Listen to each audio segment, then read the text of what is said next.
Hi, and welcome to Journey Forward with Jory Rose, where you will gain insights, tools, and inspiration to get unstuck and live your best life.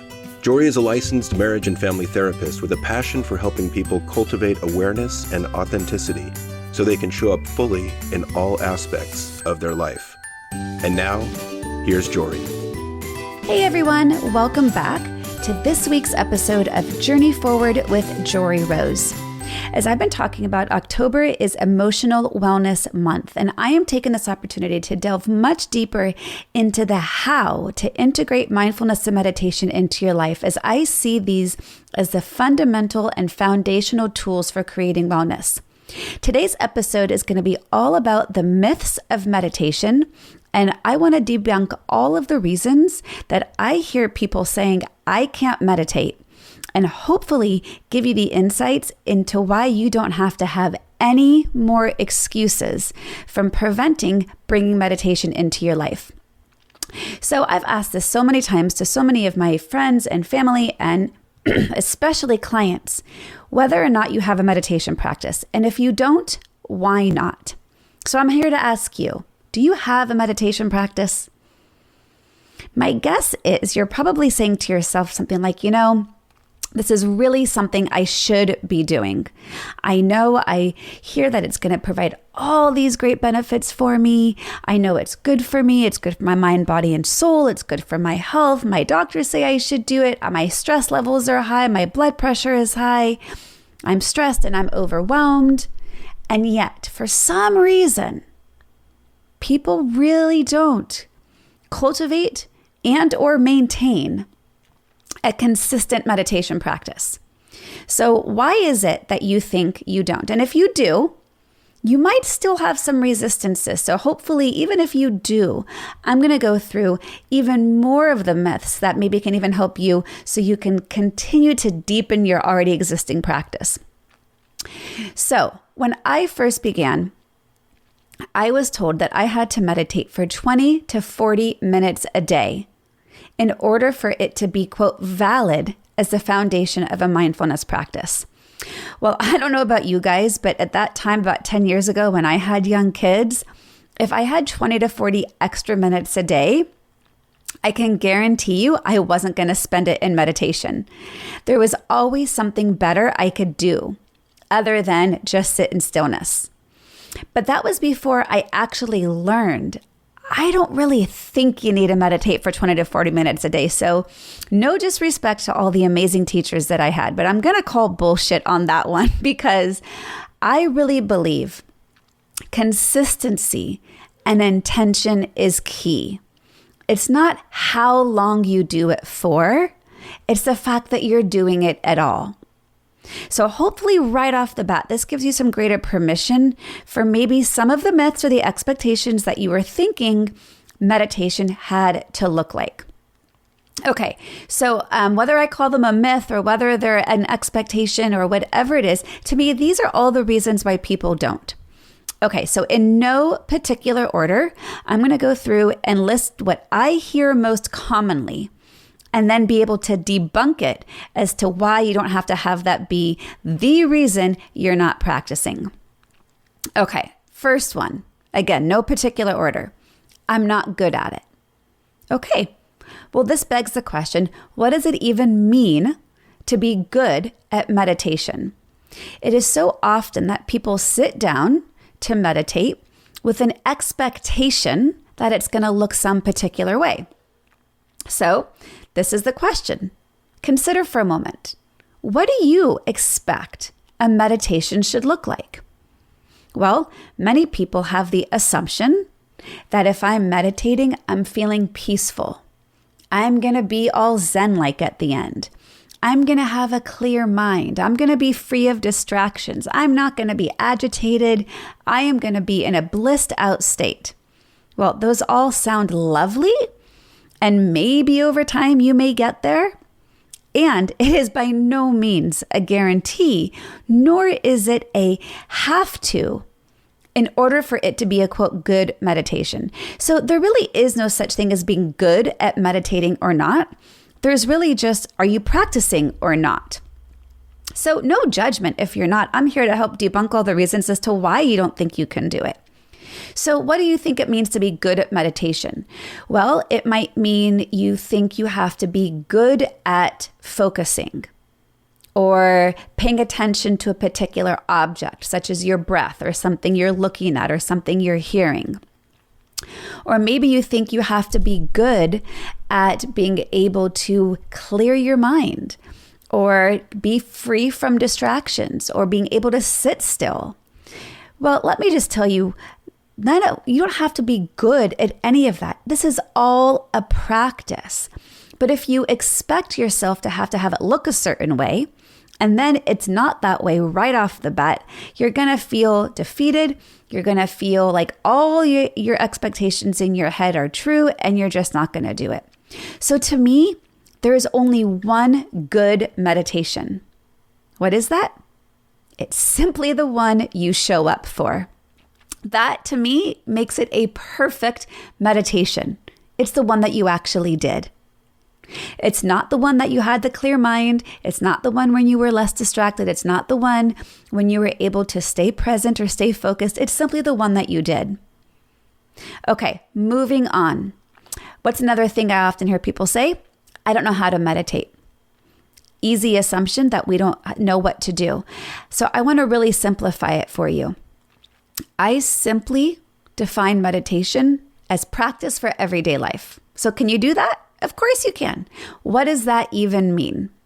Well, when I say practice, I mean practicing noticing your thoughts, practicing noticing sensations in your body, practicing noticing your emotions, practicing noticing the reactions that you have to those thoughts, to those sensations, to those emotions. It's practicing noticing distractions around you and choosing to not get carried away by those distractions. And it's practicing bringing your attention back to something you were focusing on.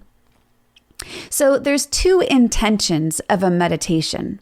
One is focused attention, having some object that you're focusing on, such as your breath, such as something you see or something you hear, or maybe your feet or your hands. And the second one is a fancy phrase called open monitoring. Open monitoring is simply allowing whatever is arising to exist, to simply exist. So allowing, practicing those thoughts to be there, those emotions to be there, those sensations to be there, those distractions to be there, and simply coming back to your object of attention. So there's no such thing really as knowing how to do it or not, because all we're simply doing is practicing. So maybe you've never been guided it in such a simple way. And what are we practicing for? Well, really, we're practicing and noticing what happens when those thoughts, emotions, sensations, and distractions arise. And we're practicing a more kinder, gentler response to them. Because what typically happens as we get those thoughts, emotions, sensations, or distractions is we go into resistance. We go into denial. We go into judgment. We go into the question, why is this happening? But in meditation, we're just noticing. The more we practice noticing in that space of meditation, the easier it is to actually enact that in real life. So to me, it's practice for taking this experience on the cushion, so to speak, and putting it off the cushion into your everyday life. Okay, next myth that we're going to debunk is I don't have anywhere to meditate. Well, let me tell you, you don't have to have a special meditation cushion. You don't have to have a Zen-like room. You can simply meditate anywhere because all you're doing is practicing noticing what's arising while at the same time focusing on an object of attention. You can do that anywhere. It does not have to be for any length of time. It does not have to be in a particular position that you're sitting in. In fact, I used to start practicing my meditation while I was in the car, which is completely opposite of what you would envision a meditation to be because I was not sitting cross-legged on a cushion with my eyes closed, chanting Om with my fingers in a circle position, resting on my knees. Nope, I was driving my car in traffic. And how was that a meditation? Because the two key components were there.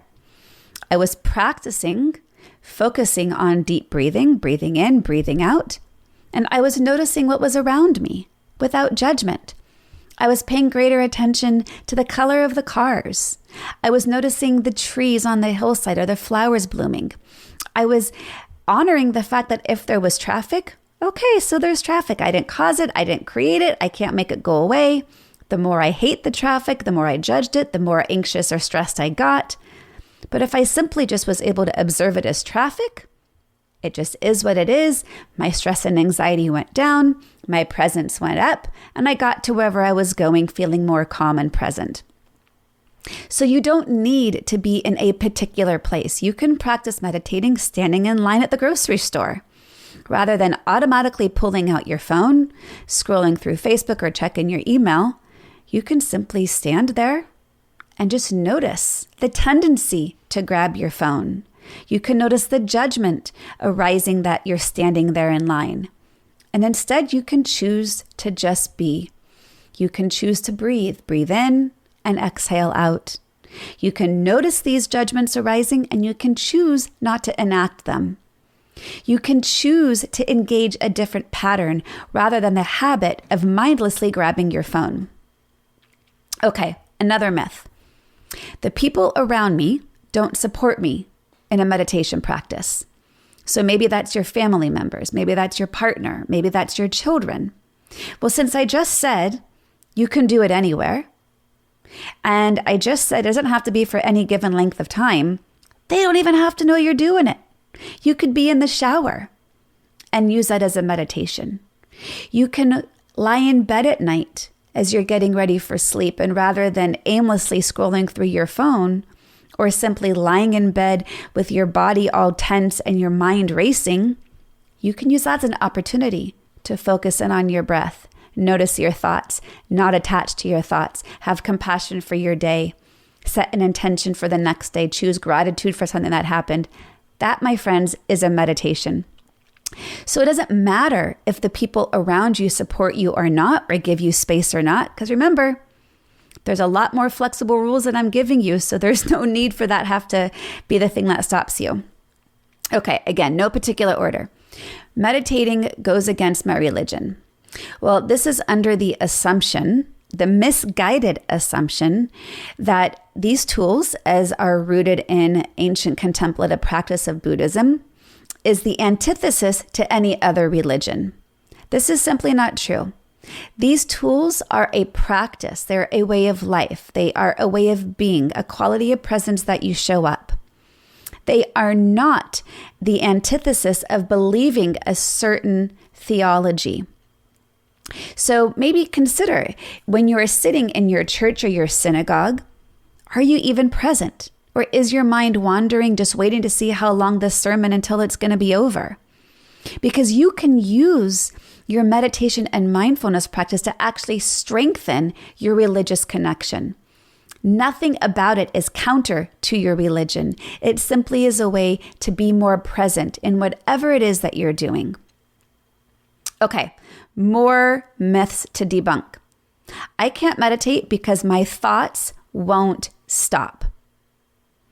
So if you have the assumption that when you slow down and you're in a practice of meditation, that you're going to have no thoughts, well, then that might only happen when you're dead. Because, my friend, your mind is going to produce between 50 and 70,000 thoughts a day. The goal is not to get the thoughts to stop, because they are not going to stop. That's not the intention. And if they did, that means you're dead. Because if you're alive and you're human, your mind is going to think. There's nothing wrong with that. The key and the intention in a meditation is to simply observe the thoughts. That doesn't mean stop them. It really means stop from having them take over. Stopping believing the thoughts. Stop seeing the thoughts as your truth. And remember, we have a negativity bias. And so the way that our brains are designed, we are likely going to have a lot of negative thoughts, which are going to drag us down. But remember, they are just thoughts. They're not your truth. They don't define you. They are not predictors of the future. They are just thoughts. So if you think that when you meditate, they're going to stop, and then when you sit down to meditate and they don't stop, I can see why you might say, I can't do this. This isn't for me. But when you have clear understanding that they're not supposed to stop, so when they don't, you don't feel bad about yourself. Well, now you've got permission to continue. Okay, moving on. The thought that I can't meditate because I get restless. Well, guess what? You're human. You're going to get restless, and that's fine. That does not mean it has to be the stopping action for you to give up altogether. And one day I was at Spirit Rock up in Northern California, and I was in a guided day-long meditation practice by one of our great spiritual teachers, Jack Kornfield. And during a Q&A time, someone raised their hand and said, Jack, I get really restless when I meditate. My legs are like they're buzzing. It's like every nerve on my body has just awakened and I can't stop it. And it distracts me from my meditation and from being present. What do I do? And Jack Kornfield, in his very wise and dry sense of humor, he says, well, simply bow down to the restlessness. If that's what's arising, then that's what you honor. And he put his hands in a prayer position and he bowed down 3 times in a row as he was imagining this person could be doing during the meditation. And he says, restlessness, restlessness, restlessness. And he kind of threw his hands up in the air and he said, thank you, goodbye. It's really that simple, you guys. It's honoring what's arising without judging yourself for what's arising, giving it room to exist, and then letting it go. Because here's the irony. The more you sit there and say, oh my God, I'm so restless. I hate this. Why am I so restless? This is so awful. Guess what you're doing? You're actually giving greater attention to the negativity of restlessness. When you can simply honor it and allow it to exist without judging yourself for it, it does not have the same power over you. So again, hopefully this frees you up in all the things that you think might otherwise be stopping you. Okay, another myth. I get too distracted to meditate. Well, I've got a couple of stories about this one. And I'll begin by saying distractions are simply part of life. The key is to not be free of distractions. The key is to honor and acknowledge distractions as they arise and choose how to not get carried away by them. So a couple of stories I'm going to share to highlight this. I once was asked to give a meditation at a national lab that produces like nuclear high, whatever it is. I don't even know what they actually do there, but I know I had to get through a lot of clearance to be able to even show up and lead meditation. They were honoring their 10-year anniversary of a meditation group, and I was really honored to be able to be asked to lead this group. And I get into the room, and one of the founding members of the meditation group climbed up on a chair and pulled a clock off the wall and put it in the other room as we were assembling for the meditation. And I observed what he just did without judgment. I simply observed it, and I shared my observation. I said, oh, I'm noticing you took the clock off the wall. And he says, yeah, we can't meditate with it in here. It's too distracting. I thought, wow, for 10 years, they've been under the assumption they can only meditate if the room is silent. Well, yeah, when our conditions are perfect, it's easy, right? When it's peaceful and calm in our environment and it's soothing and there's no noise, it's much easier to focus in on our breath and to allow these thoughts, emotions, and sensations and distractions to simply be there as we are able to just tune them out. But guess what? That's not indicative to everyday life. So you're going to have a much harder time taking those tools of the meditation and transferring them into your everyday life if the conditions aren't consistent to your everyday life. So I invited them to consider this possibility that they might want to actually learn how to meditate with the clock ticking. Maybe they could perhaps even use the sound of a clock as the object of their attention rather than just focusing on their breath. It doesn't matter what the object of attention is. The key is in the attending itself. It's in the paying attention on purpose. So another time that this came up was I was at a meditation retreat at Spirit Rock, not at Spirit Rock, at Esalen, one of my favorite places.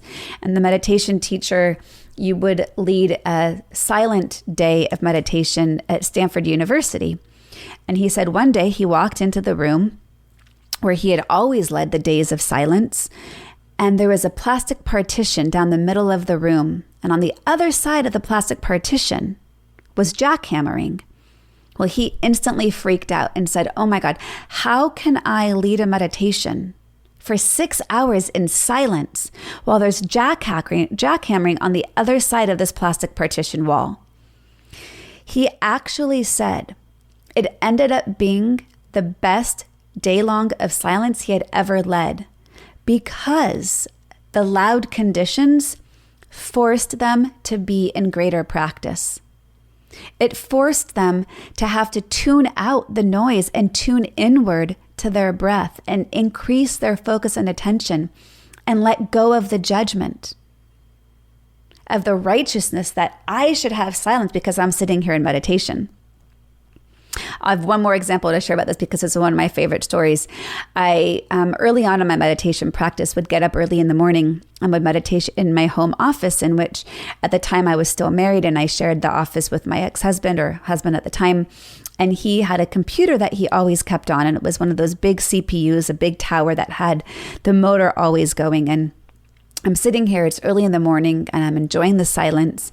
And just as I'm getting into the meditation, the fan on his computer, the motor ramped up and it started to sound like an airplane taking off. And the more it went, the louder it got, the more pissed I got. And the more that self-righteousness of how dare it be so loud in here when I'm trying to meditate. And I was really judging the noise. And I was really judging him for even having a computer to begin with. That was ruining my meditation. See, I was still stuck on these myths. And just in that moment, as I'm like really getting angry, which was so opposite of what the intention of meditation is, right? I could have just accepted it, but I didn't. I was getting pissed. And the more pissed I got, the more amped up my energy got. And all of a sudden, the room went silent. And I thought, oh my God, look at that. I am so powerful. My energy was able to stop the noise of his damn computer. And I enjoyed like 3 seconds of blissful peace and quiet. And then all of a sudden, every single noise in the house went on. Not just his computer, but the printer and the DVR and the beeping on the microwave. Because in that exact moment in which I thought my energy was that powerful to quiet his computer, had been a power outage. And then every single thing turned back on, and there was beeping and there was the printer sound returning it on. And I sat there just laughing at myself that I did not need the silence. I expected the silence and I was judging the noise. But of course, the universe had a bigger message for me to learn in that moment, that it was okay for me to meditate with noise. Okay, moving on. Another myth. I'd rather sleep in the morning than get up and meditate. Well, yeah, you know what? Guess what? Me too. The myth here is that you have to meditate first thing in the morning. Sure, just like exercise, it's nice to get it out of the way, but it does not make it more valid if you do it at any different time of the day. I used to really judge myself that if I did not get up and exercise first thing, I wasn't going to do it, and therefore I was, quote, bad. But I have really come to accept I am not an early morning riser.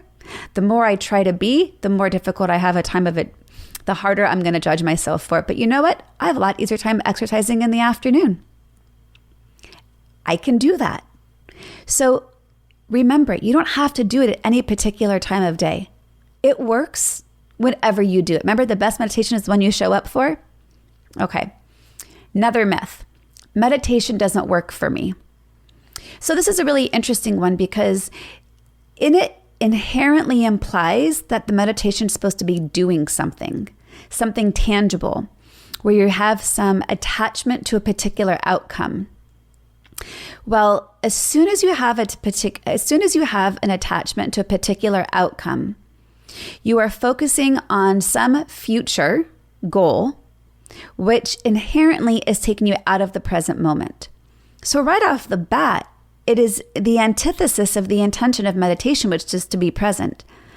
So to say it doesn't work for me is to not understand that there is no actual goal of meditation. Because each time you practice, you're changing your brain just a little bit. It's like going to the gym.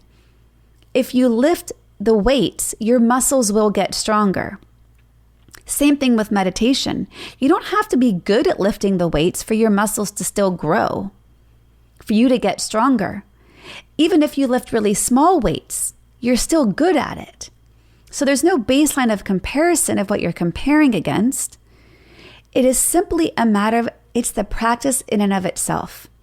Because there's no such thing as it doesn't work for me.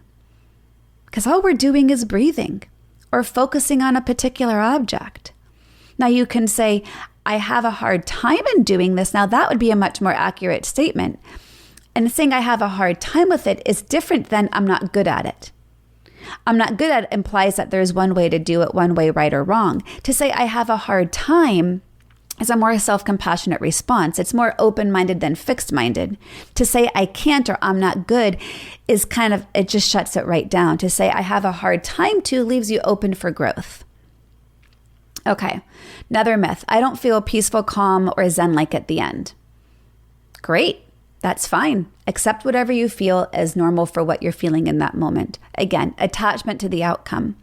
Now, I will say the more you practice, the easier it is to experience maybe some of that better calm or present. Or perhaps it's just a moment of presence or a moment of calm. Let that be enough. Harness that. Know that that one singular moment existed and therefore it's possible.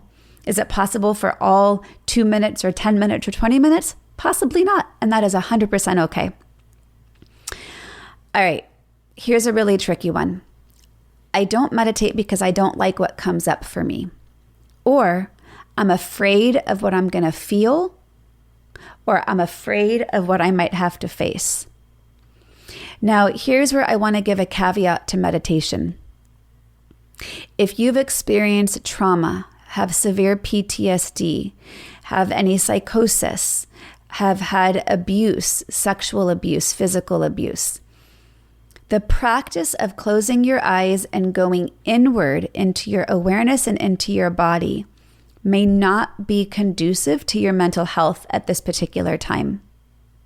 So if you have experienced any of those things I just mentioned, you can still meditate, but maybe meditate with your eyes open, meditate on sounds, meditate on something you see, meditate on something external, like bringing your awareness or your attention into your feet or into your hands.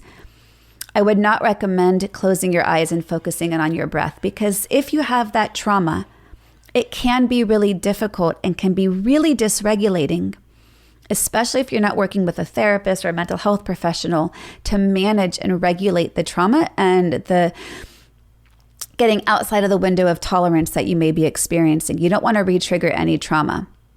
So that's the caveat. Now, if you don't have any PTSD or trauma, and you are still preventing a meditation because you don't like what comes up for you or are afraid of what you're going to feel, then just notice that. Just notice the fear. Notice the hesitancy. Notice the fear of emotions, because really the fear of the emotion is that if I open that door, am I going to be able to close it? You might want to go back and listen to some of my previous episodes on self-compassion, because I talk about this a lot in what is considered to be the backdraft effect of compassion, right? Where we're afraid that if we dip our toe in the water of our emotions, that we're just going to get flooded. But we can do baby steps of it. So you can increase your awareness, allowing yourself to feel. And if it starts to feel too much, then bring your focus and attention back to something concrete, to bring your awareness and attention back onto something tangible. Offer yourself the self-compassion and the kindness to yourself to know that you've kind of stepped into the water too deeply. And you can also simply invite yourself back. So hopefully you've been able to resonate with, if not just one, then maybe all of these reasons and these myths that may come up for you that may be preventing you from cultivating a meditation practice. Or maybe it's simply, I don't even know where to start. So where do you begin? Well, you meet yourself where you're at. Set yourself up for success. I invite people to find 30 seconds in their day in which they can literally hit like the pause button on their life. Just hit pause as if you were pausing your TV show. And in that pause, take a deep breath, breathe in through the nose, exhale out through the mouth. Do that maybe 3 to 5 times. Say the words breathing in, breathing out as you connect with your breath, because as you say the words, you're giving your mind a task to focus on other than whatever else is distracting. And let that be enough. Hit the pause button. Notice your thoughts. Don't have to give in to them. We're just noticing. Notice any emotions. Don't have to judge them, good or bad. They're just emotions or part of being human. Notice the sensations in your body. They don't define you. They're just sensations. Notice your reactions if you're into judgment or resistance or denial. And just notice, oh, look at that pattern. That's interesting. I'm in resistance right now. Okay, interesting. I'm in resistance. And bring your attention back into your breath. It's really that simple. If you check out the show notes, you'll see a link to my website. I've got some meditations you can download. If you'd like, you can reach out to me. I've got a lot more material on how to do this. And I am committed to bringing you more tools of bringing mindfulness and meditation into your life and how you can integrate them into your routine because they make a difference. Mindfulness matters. Meditation is the foundation. Meditation is like going to the gym, stretching your muscles. Mindfulness is like being strong in your everyday life. You can't be strong without getting the work. Mindfulness is the ability to be present with what's ever arising. It's the quality of presence you bring to yourself, to your relationships. It's a compassionate awareness rather than a judgmental one. It's being in the present moment rather than resisting or denying what's happening in the present moment, rather than ruminating about the past or fearing the future. Meditation is the foundation in which you begin to rewire your brain. If you follow me on social media, and those links are also in the show notes, I'm going to be doing a meditation challenge at the end of October. I invite you to join me. It's going to be done in my Facebook group. So if you don't already follow me on Facebook or are in the group, you can click on the links to join and invite your friends. It's great to have an accountability partner when you're doing this because it really makes a difference. And right now, at this point in our lives, I really believe that mindfulness and meditation are the foundational tools to our emotional wellness. 2020 has been a shit show of a year for so many people and for so many reasons. And the key to not feeling like 2020 has taken over and ruined your life is to learn how to accept what's arising, to learn how to be non-judgmental, to learn how to be compassionate. And this is what we learn when practicing these tools. So if you want more than know-how, come follow me, come do the work with me, and I'm here to guide you. And I invite you to take a minute and just breathe. All right, you guys, be well. To continue your journey forward, find Jory Rose on Facebook and Instagram to become part of her growing community. You can also gain access to her meditations, books, online classes, or to sign up for an upcoming retreat. Visit her at joryrose.com. That's JOREEROSE.com.